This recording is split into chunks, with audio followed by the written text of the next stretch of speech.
Have you ever had that pull to prove yourself to others? To make them believe you're strong enough, smart enough, or successful enough? Just to silence their doubts or make them see your value? If so, you're far from alone. Nearly everyone at some stage carries that invisible burden, the pressure to prove something. But here's the truth.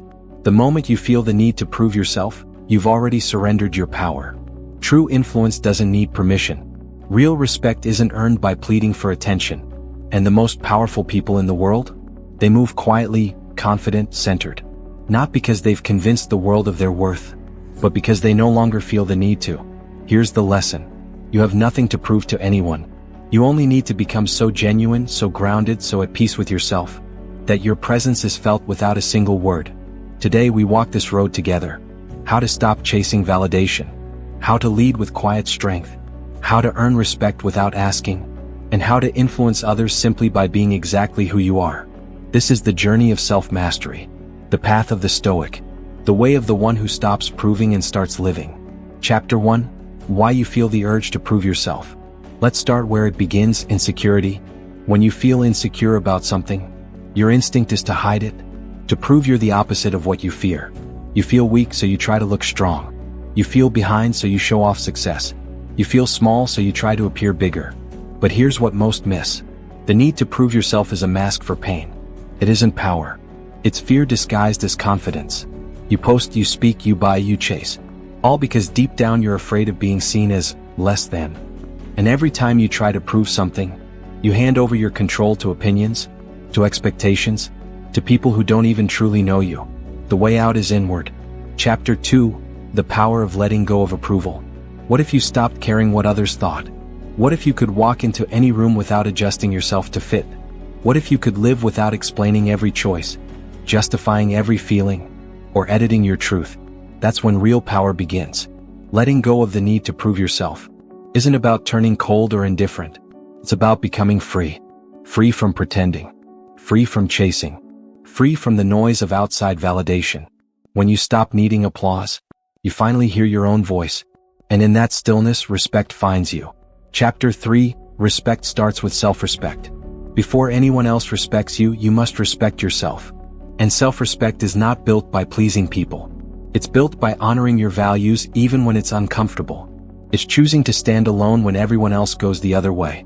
It's choosing truth over popularity, discipline over comfort, and integrity over convenience. The world might not notice right away. You may walk alone for a while, but over time people will feel it. They'll see that you're grounded, steady, solid, and they'll respect you, not because of your words, but because of who you decided to be. Chapter 4. Influence through character. Influence isn't about charisma. It's not about speaking louder or standing taller. It's about character, the quiet force of who you are when no one's watching. When your character is strong, people feel it. They listen not because you're flashy, but because you live what you speak. They trust you, not because you speak beautifully, but because your life aligns with your words. That's how real influence works, from the inside out. You don't need to sell yourself.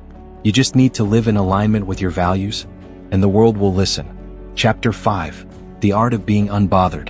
One of the strongest traits you can develop is emotional detachment from other people's opinions. Not coldness, not arrogance, but a calm inner confidence that doesn't rise and fall with every compliment or criticism. This is the art of being unbothered. To hear criticism without crumbling, to witness success without jealousy, to walk away from validation without losing your sense of worth. People gravitate toward those who remain centered, because in a world of overreaction, the one who stays grounded becomes a leader by default. Chapter 6. Quiet confidence versus loud insecurity. You can always sense the difference. Loud insecurity brags, shows off, dominates the room and forces attention. Quiet confidence speaks only when it matters. It doesn't chase recognition, it already knows its worth. Which one are you? Each time you choose restraint over reaction, patience over pride, humility over ego, you become the kind of person others respect, often without knowing why. Because true confidence doesn't need noise. It just needs truth. Chapter 7. Stop explaining yourself. You don't owe the world an explanation. When you live by your values, your life itself is the answer. You don't need to defend your boundaries, your goals, or your peace. If someone can't understand your growth, it's not your job to shrink to their level. Sometimes silence is the most powerful reply you can give. Learn to say less. Learn to trust yourself. Let your actions speak so clearly that there's no need to explain your motives. That's how you guard your peace and your influence. Chapter 8, The Long Game of Respect. Influence built on trends fades quickly. Respect built on consistency lasts forever. This journey isn't about quick wins or shallow validation. It's about becoming someone so solid, so principled, so steady, that people naturally follow you. Not because you demand it, but because they trust it. Day by day, choice by choice, you shape your legacy. Stay true when it's hard. Be kind when it's easier to be cruel. Show up when no one's watching. That's the long game. The quiet road to lasting respect. You don't need to prove yourself anymore. You don't need to perform for people who don't know your heart. You don't need to be loud to be seen, or impressive to be worthy. You just need to be real, honest, consistent, patient. Let your calm speak for you. Let your growth be your reply. Let your peace be your message. Thank you for sharing this time with me. If something here spoke to your soul, subscribe and keep walking this path with me. There's more ahead, and you're not walking it alone.